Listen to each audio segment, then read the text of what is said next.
여러분은 배달 음식 믿고 드시고 계십니까?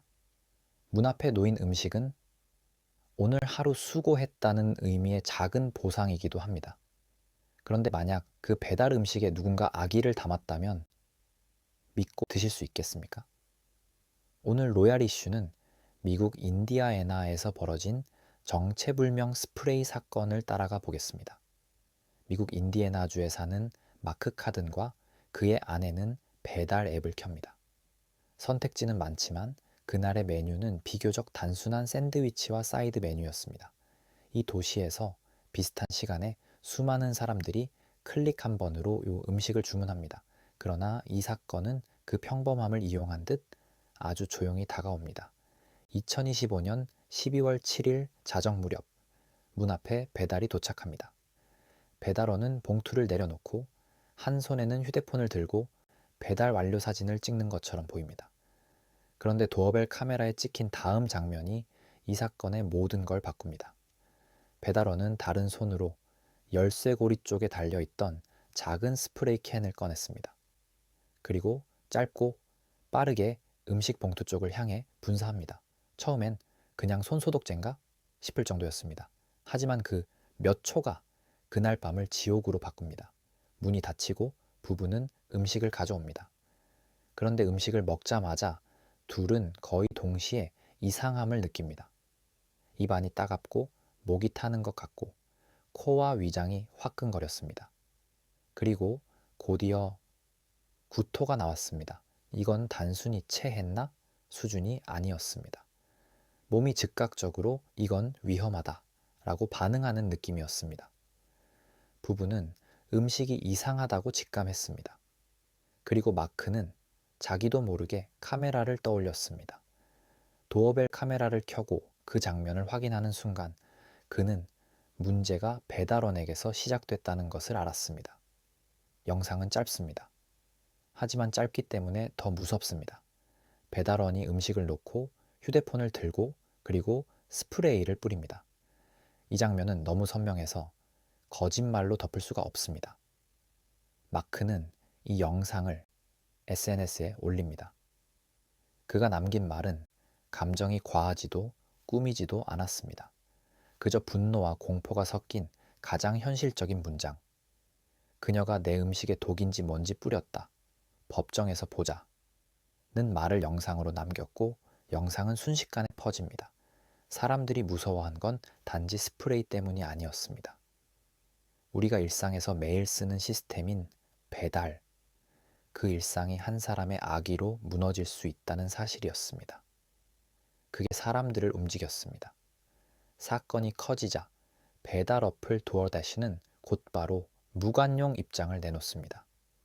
이런 행동은 절대 용납하지 않겠다.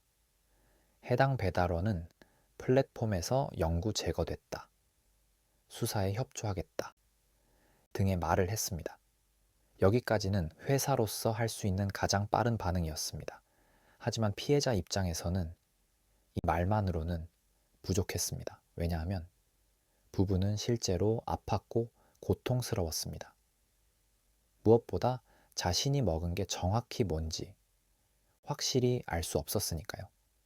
부부는 사건을 지역 셰리프 사무소에 정식으로 신고합니다. 이때부터 사건은 단순한 영상이 아니라 형사 사건으로 움직이기 시작합니다. 수사는 영상에서 시작합니다. 배달 기록, 플랫폼 정보, 이동 동선, 그리고 경찰은 배달원의 신원을 특정합니다. 코트니 스티븐슨 29세. 중요한 건 그녀가 이 지역 주민이 아니라는 점이었습니다. 기록상 그녀는 켄터키 거주자. 다만 당시 인디애나에 와 있었고 아버지를 방문 중이었다고 알려집니다. 즉, 이 사건은 한 번 놓치면 그대로 사라질 수도 있었던 사건이었습니다. 그런데 이 사건은 영상이 있었고 사람들이 공유했습니다. 그 힘이 수사를 할 수밖에 없게 만들었습니다. 경찰과의 연락 과정에서 스티븐스는 스프레이를 뿌린 건 인정하는 취지로 알려집니다. 하지만 이유는 달랐습니다. 음식에 뿌린 게 아니라 거미를 보고 무서워서 뿌렸다. 그녀는 말합니다. 여기서 사건은 두 갈래로 갈립니다. 정말 우발적인 상황이었나? 아니면 의도적으로 음식을 훼손한 건가? 그런데 수사기관은 이 설명을 그대로 받아들이지 않았습니다. 당시 기온은 낮았고 야외 거미가 활발히 움직이기 어렵다는 점이 언급됩니다. 그리고 결정적으로 영상 속 동작은 너무 자연스러웠습니다. 거미를 발견했을 때 흔히 나오는 놀람이나 회피가 아니라 마치 목적이 정해져 있던 것처럼 손에서 캔을 꺼내고 봉투 쪽으로 향하고 분사하고 떠납니다. 사람들이 이 장면에서 느낀 건 실수가 아니라 설명할 수 없는 의도였습니다. 경찰은 더 확인하기 위해 대면 조사를 잡았습니다. 하지만 스티븐스는 예정된 인터뷰를 앞두고 가지 않겠다고 통보합니다. 2025년 12월 12일 오전 10시 30분쯤, 그날은 법이 그녀를 찾아온 날이었습니다. 경찰 바디캠에는 체포 과정이 담깁니다. 공식적으로 알려진 혐의는 단순하지 않습니다. 중상해 수준의 피해를 동반한 폭행 혐의 2건과 소비자 제품 훼손 2건. 이 말은 곧 장난으로 처리될 수 없다는 뜻입니다. 그녀는 특히 사람들이 가장 민감해하는 영역을 건드렸습니다.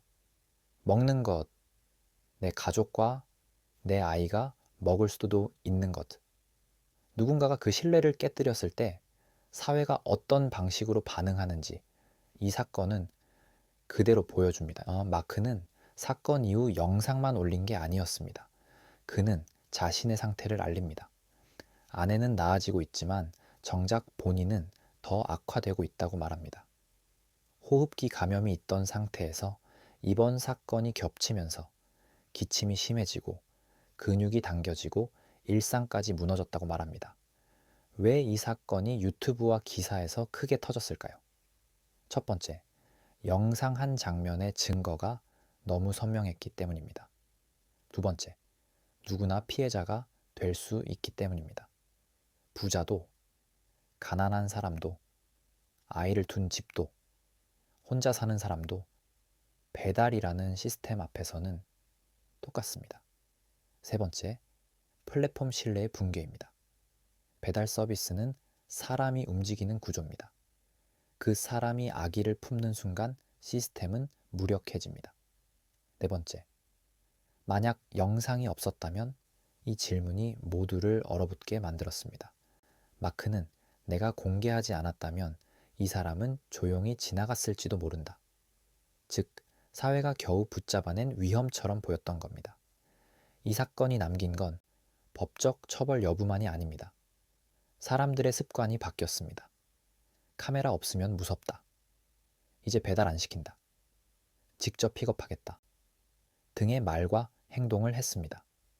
우리는 지금 편리함을 일상처럼 누리지만 그 편리함은 언제나 신뢰라는 비용을 함께 지불합니다. 그리고 이 사건은 그 신뢰가 얼마나 얇은지 보여줍니다. 이 사건의 결론은 아직 법정에서 완전히 끝난 것이 아닐 수도 있습니다. 하지만 적어도 지금까지의 흐름은 분명합니다. 도어벨 카메라에 기록됐고 피해자는 영상을 공개했습니다. 그리고 사회는 공유를 해서 수사를 멈추지 않고 용의자를 체포할 수 있었습니다. 용의자는 현재 정식 혐의로 절차가 진행 중입니다. 배달 앱을 켜는 건 쉽습니다. 클릭 한 번이면 됩니다. 하지만 신뢰는 클릭 한 번으로 만들어지지 않습니다. 오늘 우리가 당연하게 믿었던 것들이 누군가의 손끝에서 얼마나 쉽게 오염될 수 있는지를 보여준 사건이었습니다. 지금까지 로얄 이슈였습니다. 이야기가 좋으셨다면 구독과 좋아요 부탁드립니다.